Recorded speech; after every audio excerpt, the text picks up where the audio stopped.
नमस्कार, फ्रंटलाइन 24 में आप सबों का स्वागत है। मैं मनोहर आनंद झा।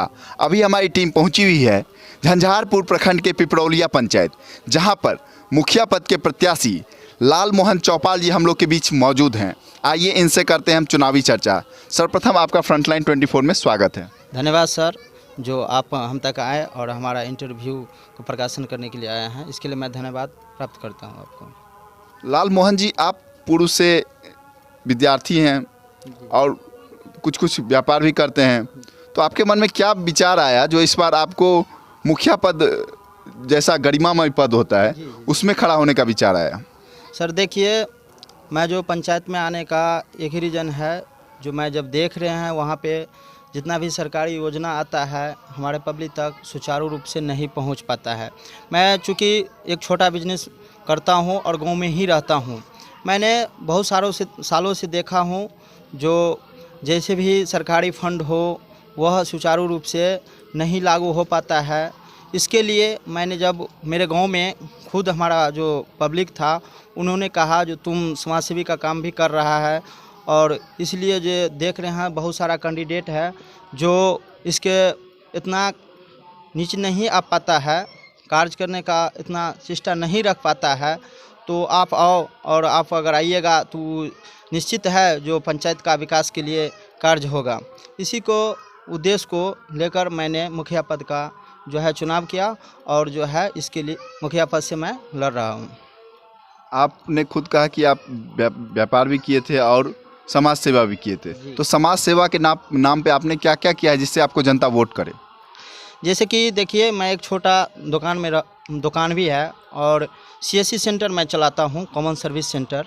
उसमें बहुत सारा ऐसा काम था जो मैं पब्लिक के लिए किया करता हूँ, जैसे कि आपको हो वृद्धा पेंशन योजना हो और राशन कार्ड वाला हो, किसान आवासीय योजना हो या फिर किसान क्रेडिट कार्ड वाला हो, चाहे किसान निधि योजना हो, किसान रजिस्ट्रेशन हो, बहुत सारा काम जो है मैंने फ्री ऑफ कॉस्ट में पंचायत को लोगों के लिए करता हूँ।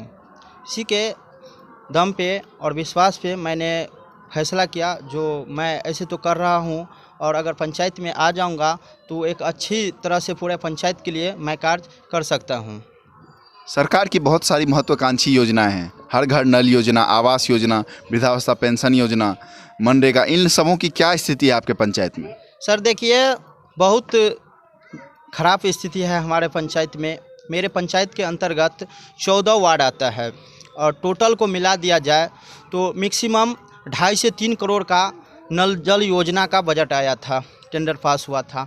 आज के डेट में किसी भी वार्ड में सुचारू रूप से पानी तक एक बूंद आपको नहीं मिल पाएगा। आप हो सकते हैं तो आप सर्वेक्षण कर सकते हैं। कुछ कार्य हुआ है, जैसे कि नाला खोदकर पाइप बिछा दिया गया, ऐसे ही छोड़ दिया गया है। बहुत सारा गमन हुआ है, बहुत सारा धांधली हुआ है। इसके वजह से जो है नल जल योजना का कार्य पूरा नहीं हो पाया है। आप खुद देख रहे हैं वहाँ पे एक नल जल योजना का जो पाइप लगा हुआ है, लेकिन इसमें खोलिएगा तो पानी नहीं आ पाएगा। तो बहुत दयनीय स्थिति है जो नल जल योजना का कार्य नहीं हो पाया है, जो कि मैं जहाँ तक देखा था और जितना भी बजट था सारा आज के डेट में निकल के खर्चा हो चुका है, बशर्ते पंचायत में किसी भी वार्ड में सुचारू रूप से नल जल योजना का कार्य नहीं हुआ है। कमोबेश हर इस जगह इस तरह की स्थिति हर पंचायत में है। तो आप युवा हैं, आपके पास क्या कार्य योजना है युवाओं के लिए, महिलाओं के लिए? अगर आपको यहाँ की जनता आशीर्वाद देती है, जिताती है, तो आप युवाओं के लिए और महिलाओं के लिए क्या कार्य करेंगे? देखिए सर, सबसे पहले अगर मैं इस पंचायत में आता हूँ तो मेरा बहुत सारा अपना पर्सनल व्यक्तिगत विचार है जो हम जनता के लिए कार्य करेंगे। हम निचले इलाके गांव से आते हैं जहां पे शिक्षा की काफ़ी कमी है, स्वास्थ्य का बहुत सारा कमी देखने को मिल रहा है और बहुत सारा गरीब आदमी को जो है योजना का लाभ मिलना चाहिए उसको नहीं मिल रहा है। सबसे पहले मैं आऊँगा तो शिक्षा के लिए कार्य करूँगा। जैसे कि आंगनवाड़ी केंद्र है, इस आंगनवाड़ी केंद्र में आज के डेट में सुचारू रूप से पढ़ाई नहीं हो पा रहा है, इसको मैं सबसे पहले लागू करूँगा। और जहाँ तक हो सके, जहाँ संभव नहीं हो पाएगा, मैं अपना खुद को टीम रख कर के इस वार्ड बाय वार्ड पढ़ाने का कुछ प्रयास करूँगा ताकि छोटा बच्चा पढ़े और आगे बढ़े। इसके लिए और जो है जैसे स्वास्थ्य है, जैसे स्वास्थ्य के लिए बहुत सारा सरकारी योजना आता है और यहाँ तक नहीं पहुँच पाता है। जितना भी सरकारी योजना है वह हम सुचारू रूप से स्वास्थ्य के लिए पंचायत में लागू करूँगा।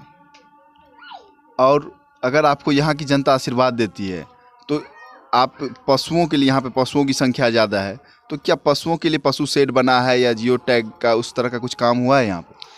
थोड़ा बहुत तो हुआ है, लेकिन इस प्रकार से जो है कार्य नहीं किया गया है। मैंने पिछले 5 सालों से देखा हूँ, कार्य नहीं किया गया है।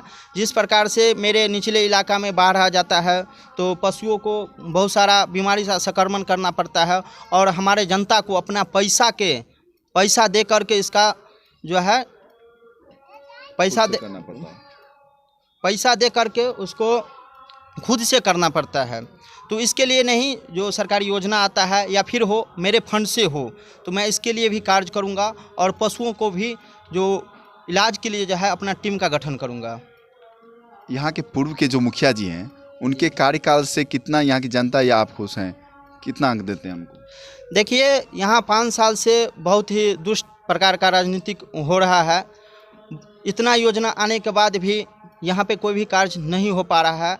आज चलिए किसी भी वार्ड में जैसे कि नाला वाला योजना हो या सड़क ढलाई का योजना हो, गली मोहल्ला में आज के डेट में जो भी योजना के अंतर्गत कुछ भी काम किया गया है तो 1 साल के अंतर्गत या तो नाला फ्लॉप हो गया है या तो नाला का जो ढलाई है वो जो है टूट गया है या फिर जो भी बस्ती में रोड का निर्माण किया गया है वो भी टूट गया है।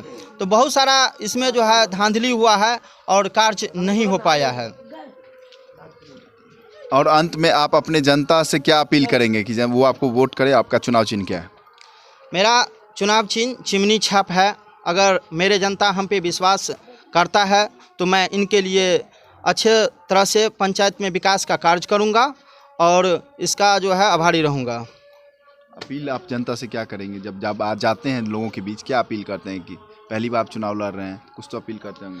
मैं जनता से यही अपील करना चाहता हूं कि आप हमें वोट कीजिए और अगर मैं पंचायत में आता हूं तो जितने भी प्रकार के योजना है मैं सुचारू रूप से उसको लागू करूंगा। जैसे कि क्या बोला सर, आप सारी योजनाओं को आप उनको चालू करवाएंगे? बिल्कुल सही, सारी योजनाओं को मैं चालू करवाऊंगा। तो ये थे लाल मोहन चौपाल जी, जो कि पिपरौलिया पंचायत से मुखिया पद के प्रत्याशी हैं और ये पहली बार चुनाव लड़ रहे हैं। युवा हैं, पढ़े लिखे हैं, इनके अंदर जोश है और ये पंचायत की व्यवस्था को बदलना चाहते हैं। इसलिए ये मुखिया की जो गरिमामय पद होती है उस पर ये खड़े उतरने के लिए मैदान में कूद चुके हैं, लोगों के बीच जा रहे हैं। लोगों का इनका कितना जन समर्थन मिलता है ये तो चुनाव के बाद पता चलेगा। बने रहिए हमारे साथ फ्रंटलाइन 24। धन्यवाद।